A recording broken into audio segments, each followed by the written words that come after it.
I believe you've had amazing results for other companies, but we'll find some way to screw it up because we screw up everything because we're just dysfunctional. That's a little bit dramatic, but what we find that companies will often believe your value in the abstract, but they won't believe your value for them in context, not because they don't believe you, but because they don't have confidence in their own ability to realize the value that you provide to others. And that's the thing, that there can be this, again, this silo challenge that's on the partners. That's not really our problem. Well, it's everybody's problem, right? If we don't help the customer overcome this, the deal doesn't happen, which hurts everybody, including the customer, if it really is the best decision for them. As a partnership leader, are there different KPIs for customers that they should be thinking, other than just pure revenue numbers? Yeah, I would argue.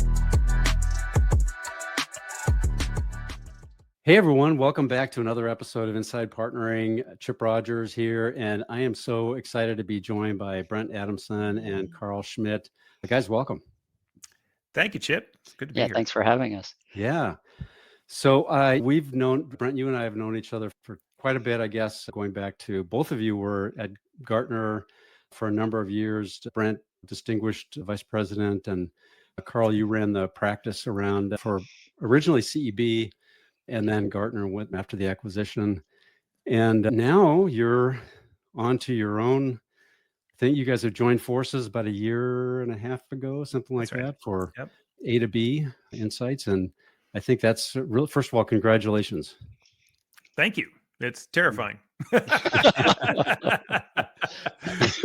super exciting. And we've just put out a new book, which is what we're here talking about today, Chip, called The Framemaking Sale. And that's the beginning of, I think, a really interesting journey of, in many ways, a continuation of what the kind of work, at least, that we did back in the days at Corporate Executive Board for so many years, of just trying to figure out what are the big ideas that we should be thinking about, but probably aren't, at least not as much as we could be. And so that's our latest endeavor along those lines is captured in this new book. I'm really excited about it too, because I think back in 2011, when the Challenger sale came out, man, it made a huge splash, really, because everything I think before that had always been about relationship selling. Yeah. And the Challenger sale concept was very different. It was all, what I loved about it is it was all very data based. It was based on data. You were looking at what are the results and what are the differentiation between who's doing well and who's not doing well. Maybe that's a good place to start. I think the Framemaker sale is a progression of that. Let's just talk about, like, why now? What have you been seeing in the data that says, hey, now is the time to come out with a new book and some new thoughts around sales process? Yeah, absolutely. Karl, you do your take on this one? Yeah, so the two things, there's really two, I don't want to get too, I'll leave the drama to Brent. Generally, he does such a better job. But the two somewhat scary stats that really motivated us to go down this path are, one, the degree that even when a customer is convinced of your value and is there saying, absolutely, if this was just up to me, I would certainly buy your solution, even when they attest that you have the best answer, roughly somewhere between 40 to 60% of those deals are dying today to no decision. Mm-hmm. So much of what we had taught for so long, based on the Challenger and subsequent research about how you get that preference, how you help that customer really appreciate the value that they can receive from partnering with you, that just isn't, it's necessary. It just is proving insufficient. So that's the first thing that so many people have been getting the sense of, wait a second, there's some disturbance in the force. There's something about the way people are buying that's changing, that means convincing them of the value is just no longer enough. So that's the first, and I'll pause there. But that's the thing that really, if you and your organization isn't very clear on how many deals am I losing to no decision and why and what's the nature of it, there's this risk you can fall into the trap of just doubling down on the ROI calculator and the value, and see, saying they're not buying because they just don't appreciate the value. And the customer, no, I appreciate the value. It's something more, something else. Yeah, I think it's interesting. I think it's about, and I think the concept of the Framemaker sale is about building the confidence in the buyer. And so it's not just the mechanics, the ROI, the data. It's about how does that translate into, hey, because anybody that's a buyer is taking a risk on you, right? They're putting their Absolutely. career potentially at risk, or it could be a great, hopefully it's a great thing. But how do you get the buyer to say, hey, I want to take that risk. I want to champion you and build the confidence within the whole organization to make the decision? Chip, this is the second point that led us to write this book, which I think is so interesting, is everything you just said is correct, but it's not what the book is about, which is, and I don't mean that in a snarky way at all. It's actually so counterintuitive, and it's super interesting because you're 100% right. Your customer's taking a risk on you, right? And you want to make sure they're confident in you. However, there's this, so all of that is true. We'll stipulate to that right up front. But when we go back to the data and we look at the data that we first started generating as part of the team back at CB and then Gartner, trying to understand what drives a high quality, low regret purchase, a big purchase where the customer doesn't settle, but buys the bigger solution and feels good about it at the same time. It's interesting in doing years of research against that question, looking at all sorts of different sales techniques and marketing practices and buying group configurations. The single biggest driver of a high quality, low regret deal, which let's just call it growth effectively, whether it's new customer acquisition or customer expansion, if we're trying to think about how do we grow the business, and we think what needs to happen in order to increase the likelihood of growing the business, what we find is the single biggest driver of that kind of high quality, low regret deal is the degree to which customers report a high degree of confidence in the purchase that they're making on behalf of their organization, which sounds like the point you just made. And I think, again, we'd all kind of stipulate, like, of course, if customers aren't confident in you, confident in your people, confident in your product, confident in your value, they're going to choose to go somewhere else. But what's interesting is when you unpack this data that shows the single biggest driver of a high quality, low regret deal is customers' confidence in the decisions that they make. When you strip it apart into a sort of aggregate, it's a synthetic metric made up of a series of sub-metrics. And when you strip it apart and kind of look at all those individual metrics that make up that big finding, it turns out that all those sub-attributes are things like, as a buying group, how confident are we that we even asked the right question in the first place? How confident are we that we've done enough research? How confident are we that we thoroughly looked at all the different alternatives? And there's a longer version of this, which poor Karl's now heard me say a bazillion times. But so I'll just jump to the punchline, which is when you unpack it, what you find is not a single one of these attributes that makes up this huge bar that drives growth for your company has anything to do with you, the supplier, at all. They're not only customer centric, they're actually supplier agnostic. And so the conclusion of that is, remember the yes and is, yes, they're taking a risk on you, but they're also taking a risk irrespective of you. So yes, they need to be confident in you, but they also need to be confident in themselves. And so the single biggest driver of high quality, low regret deal isn't based on whether or not customers are confident in you, it's whether customers are confident in themselves. And so that is, for me, really the why now of the book, beyond sort of what Karl mentioned was arguably the more urgent context, which is we're all losing money to status quo. Yeah. But for me, it's almost like it's not a philosophical question. It's a truly practical question, but it's a really interesting one, which is, what does it mean to go to market? What does it mean to engage customers? What does it mean to engage in a sales motion in such a way that's specifically designed not to solve for customers' supplier perception, but to solve for customers' self-perception? And that is something no one's ever talked about before, really, to a large degree and in a systematic way. And that's what the Framemaking Sale really is all about, is what is our answer to that question. So if I'm hearing that, it's not just, hey, am I making the right decision on the right vendor or the right partner to work with, but it's, should we be doing this at all? And right. Yeah. And and how confident am I? And today, with so many, like, things are changing so fast. AI has just accelerated timelines incredibly. So everyone's nervous, right? Have I done enough research? Have I looked at enough solutions? Given that's the problem, what is the Framemaker Sale? Maybe give like a sort of elevator pitch of what the Framemaker Sale says to a sales organization for how to overcome that problem.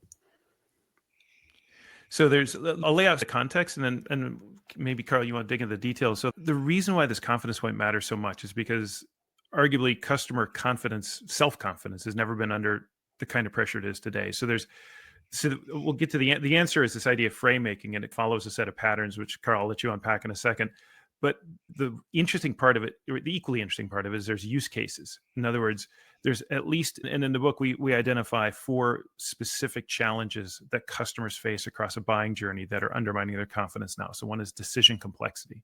So who do we even have to get on board? How do we navigate our own internal processes? When we go out and we talk to customers every day, about their buying experience. It's not, oh God, buying from that supplier was awful. It's rather engaging my own colleagues in a buying decision was awful. I talked to a head of marketing once about her recent CRM purchase and asked her for one word to describe it. And her word was, I never want to do that again. And she said, it wasn't the supplier. They were fine. It was just, I never want to go through that hell with my company because it's just the committees, the decisions, the changing priorities, the budgeting, all of it. It's just awful. Decision complexity, information overload, which today is 10x. I made up the number 10x, but it's a lot more. How about that than it ever was with AI? So decision complexity, information overload, objective misalignment. How do we get aligned on what we're even trying to do?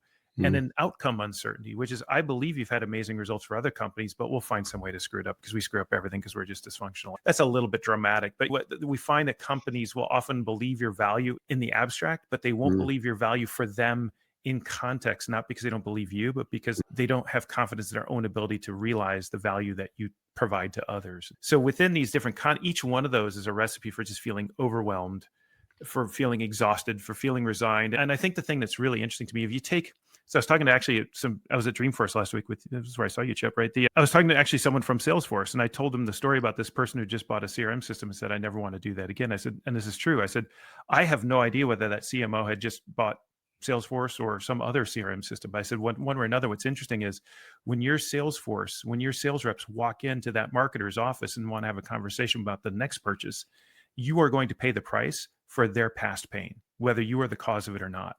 And I think that's what's so interesting is that when the predisposition of customers today is not I like you or I don't like you, which is how we always think about it, or I see value in you, I don't see value in it.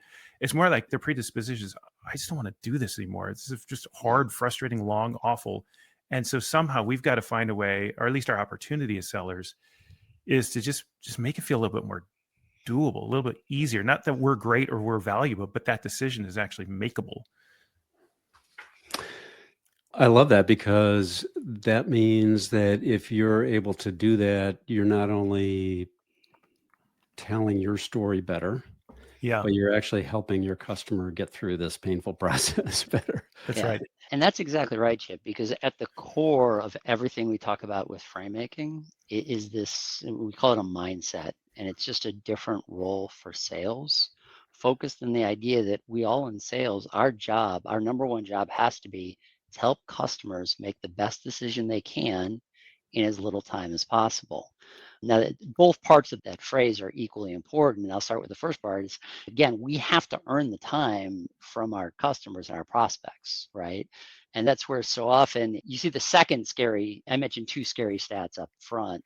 The second was that roughly 3/4 of B2B buyers would prefer a rep-free experience if they could. Not that they go down a rep-free experience because they largely often can't for various logistical practical reasons, but they would if they could.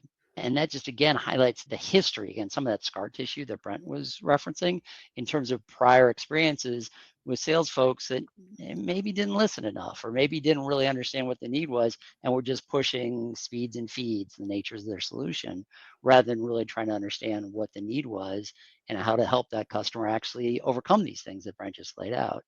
And so that this different role first earns that time from the customer as someone that can actually help overcome those 4 challenges as the first aspect of it. But beyond that, some of that may end with the unfortunate outcome. And we always get these questions like, but Brent or Karl, what if the help we provide is and determine the best decision for them actually isn't to buy from us? That doesn't really feel like winning. But the point there is the second half of that sentence, because it's the in as little time as possible is so critical to the mindset, because we've heard from so many star sellers over the years, as well as most progressive sales leaders, hey, one of the things we need to do better is if we're going to lose, let's lose more quickly, right? Let's not spend a year on this deal if it's ultimately not going to work out. If the best answer is actually status quo or they're not ready for us yet because they need to put these other things in place, let's sort that out right away so we can guide them to what maybe they need to do to be ready or whatever it might be. But then if we're going to lose, let's get in, get out, and then earn that trust and respect. So the next time they have a need, we're the first people they contact because we were helpful when they were making that prior decision. And so it's that combination of aspects that combined make up this frame making mindset is really the core of everything we talk about in the book. Interesting. Yeah, who wants to spend more time than you need on coming up with a decision against you? That's okay. That was a waste of time.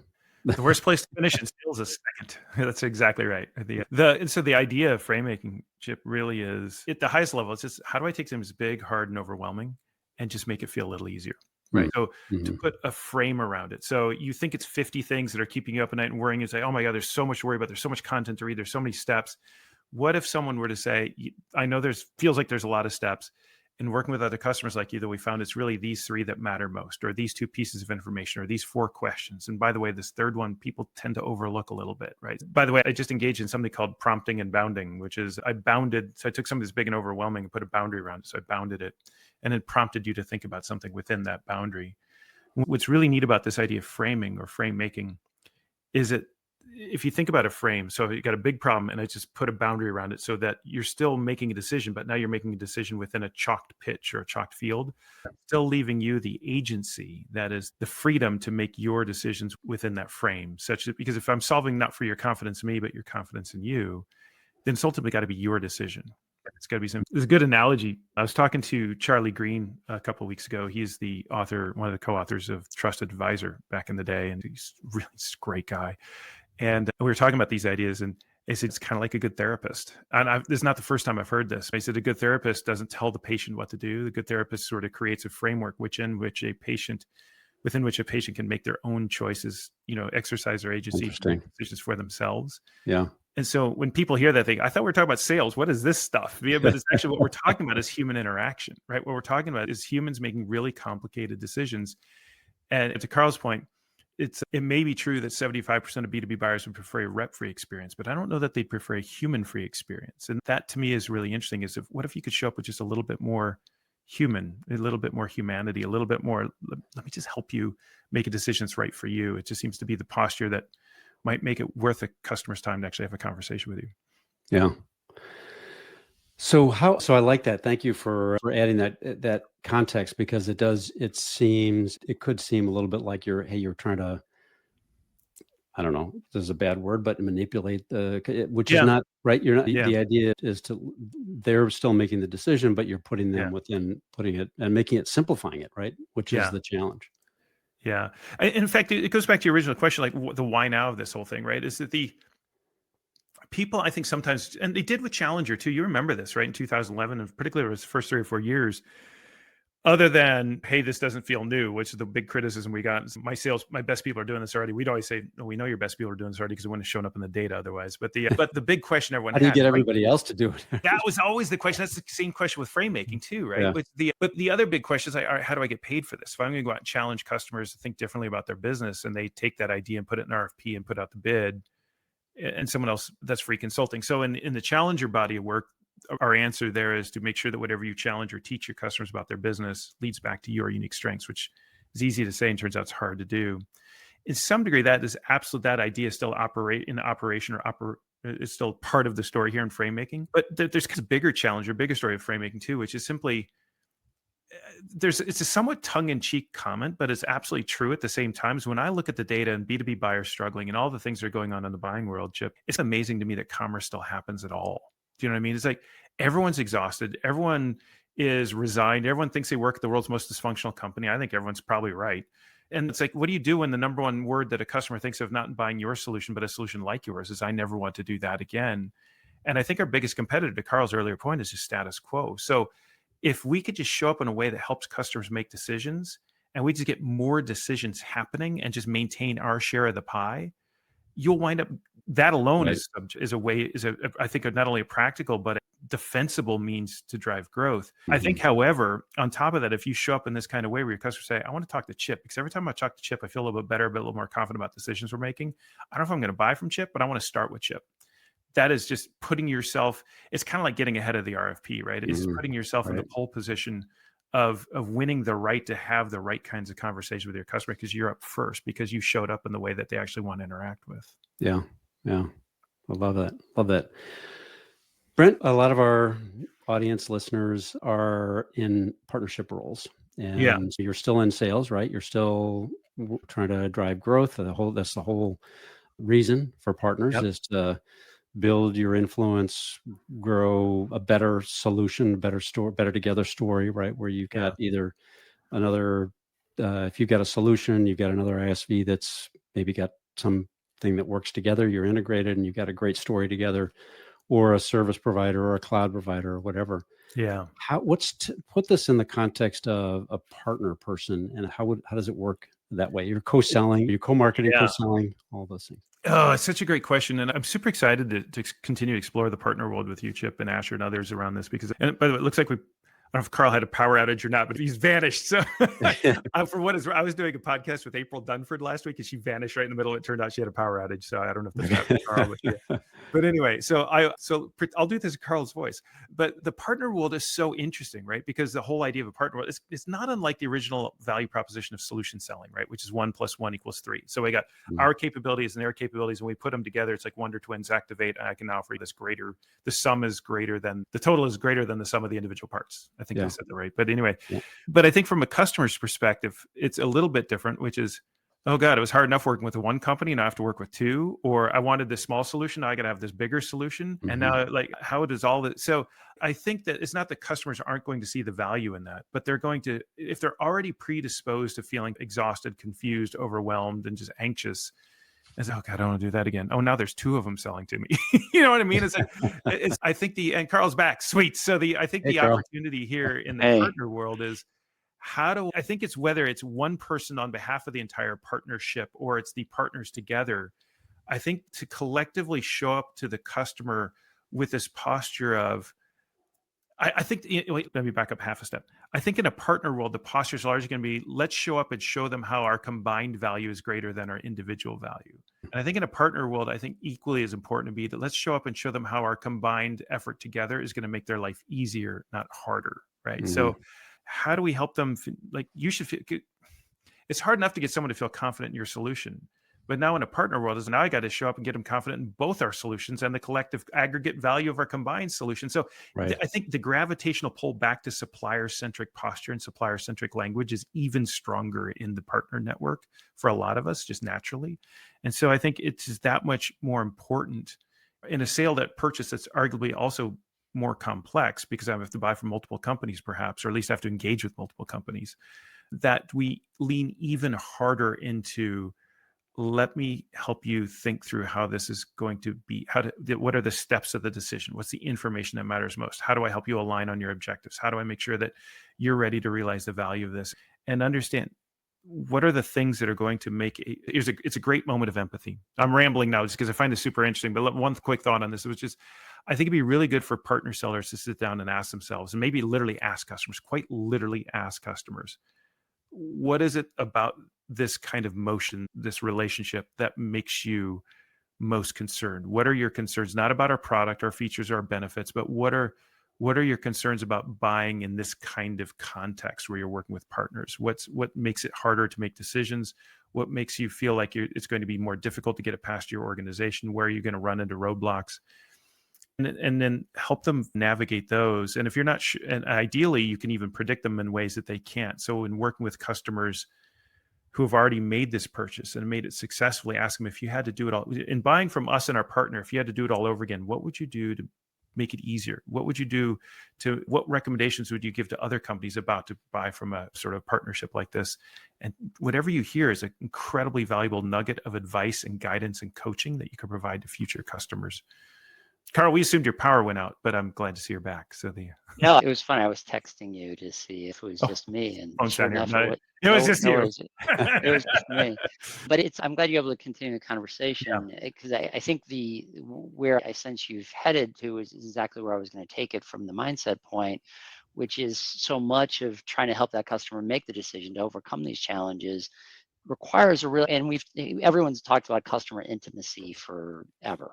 But in this world of trying to help increase a customer's confidence in themselves and the challenges they face, it is so critical to have that closeness to the customer to really understand, well, where are they likely to struggle, right? Where have customers like them hit potholes along the way? And this is where it's so critical. especially when it's a partner type situation, to make sure there is that sharing of intel. Because again, you as the suppliers, we have a real asymmetry of information advantage, right? Because we get to see many customers try and navigate these journeys. And by comparing notes, by sharing all of the things we've seen, all the places where people have maybe taken a wrong turn or needed to have this thing in place before they progress too far, that ability to combine that across the organizations, just it's a multiplier effect in terms of the type of help that we can give those customers, assuming we're actually investing the time and energy with our partners to actually get that right. Yep. And that's the step that so often when I've talked to people, and this is more when we're talking through a distribution partner or something that's more about getting the thing to market, they will say, I don't really know what's going on with my customer. My channel partner handles all that. I'm like, that might be your biggest mistake, because if you don't have access to those insights as to where the customer is struggling, then how can you ever hope to help them overcome those things and actually land those bigger deals? That's great. That's great. And I think if I kind of paraphrase, you were talking about the sort of the frame making, right? Building a frame within which to make a decision. And now, if you're working with partners, you still have a frame to set, but it's going to include the partner or partners that are a part of that solution to help simplify the decision. Yeah. So on that point, maybe I don't want to go through all of them, try to take too long and be too boring, at least on a podcast, but I think it'd be really valuable to do as a one-off going forward with your team, with one's team, but take them one at a time. So again, decision complexity, information overload, objective misalignment, and outcome uncertainty. And I think let's just do one, which is decision complexity. I think it'd be interesting to sit down with a partner and ask them, and for that partner group to ask themselves, okay, when a customer buys from an aggregate provider as opposed to an individual provider, a partner group, what are the additional questions that might come up inside their own organization with procurement, with legal, with data protection that might not have come up otherwise? And how can we begin to coach or guide or be their Sherpa through those questions such that it becomes easier for them to navigate their own internal complexity? You get the same thing on information as they begin to gather information and do their own due diligence, that is the customer, and they start looking at different providers and different partners, that's going to raise all sorts of different questions about integration and collaboration and cooperation and all that kind of stuff. And so where they were already overwhelmed, and now I'm starting to think like this, now I'm totally overwhelmed. So how can those partner sellers go to market together and holding hands on when buying in this kind of motion with a partner in the near bound sort of way? How do I here are the 2 or 3 questions that may not have been in your radar screen that you're really going to want to think through, and here's a little bit of information to kind of help you think through that, whether it's from us or from someone else. And by the way, there's 2 things that you're going to run into that frankly aren't as relevant as you might have thought, but you're going to. So the whole thing kind of frame making, because Karl and I are wonky that way, so we picked a wonky term, but I think it's a really accurate term. This idea of frame making is picked very purposely because I think it's exactly right for what we're trying to convey. But if you wanted just a simple basic term, it'd be coaching, right? How can I become my buyer's decision coach? How can I help guide them through the decision complexity such that they feel like, no, we can do this. We can make this decision. Or therapist. Yeah, or therapist. That's right. Yeah, we hear all the time that as we're doing the workshops in particular, it's like, it sounds like marriage counseling. Do you guys do that too? I'm like, no, not exactly. Don't want to touch it. Oh, thank you. I'm curious how this, as a sales leader or a partnership leader who's responsible for numbers, what's the impact? How do they need to be thinking about it? Are there organizational impacts, or are there different KPIs that you are thinking through or recommending for customers that they should be thinking, other than just pure revenue numbers? Karl, you want to take a crack at that one, or otherwise Yeah, I would argue it gets back to the point I was just making, which is this aspect of how you get the customer intimacy, how you get that real understanding of, from a win-loss perspective, and beyond the wins and the losses, it's those deals that are trapped in no decision month after month, quarter after quarter, that just drag on. It's really making sure that those aren't just discounted appropriately to have your forecast be a little more accurate.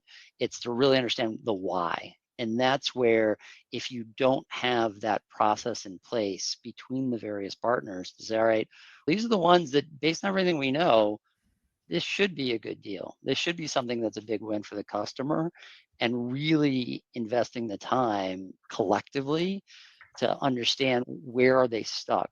What's the nature of it? Is it a question that they haven't been able to answer? Is it a question they didn't think to ask? Like, where is their process getting hung up? And that's the thing, that there can be this, again, this silo challenge that's, oh, that's on the partners. Like, that's not really our problem. Well, it's everybody's problem, right? If we don't help the customer overcome this, the deal doesn't happen, which hurts everybody, including the customer, if it really is the best decision for them. And so that aspect of making sure that from a KPI perspective, it's really a way of working, right? It's this common mindset of helping the customer make the best decision and helping them avoid and overcome any hurdles along the way.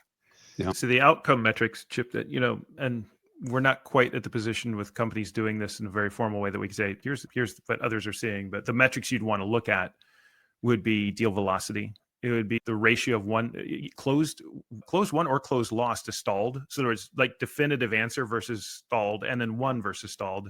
Deal quality. If you go back and think about what I mentioned earlier, all of this is based off of research around a high quality, low regret deal. So you want to see a deal quality, that is the size, the scope, the margins, that's likely going to go up. And then also there's a sentiment aspect. So high quality, low regret. So do customers feel buyer's remorse versus are they excited about what they bought and excited to work with you going forward? So there's a number of dimensions along which, so deal size, deal quality, cycle time, and customer sentiment, I think will be all things that you're going to want to look at to measure the impact. And then I think repeat business or return business, we don't really have a metric in our CRM system for the customer says we're the first one that they call when they have a problem. But I think that's the kind of sentiment that you'd want to watch for as well.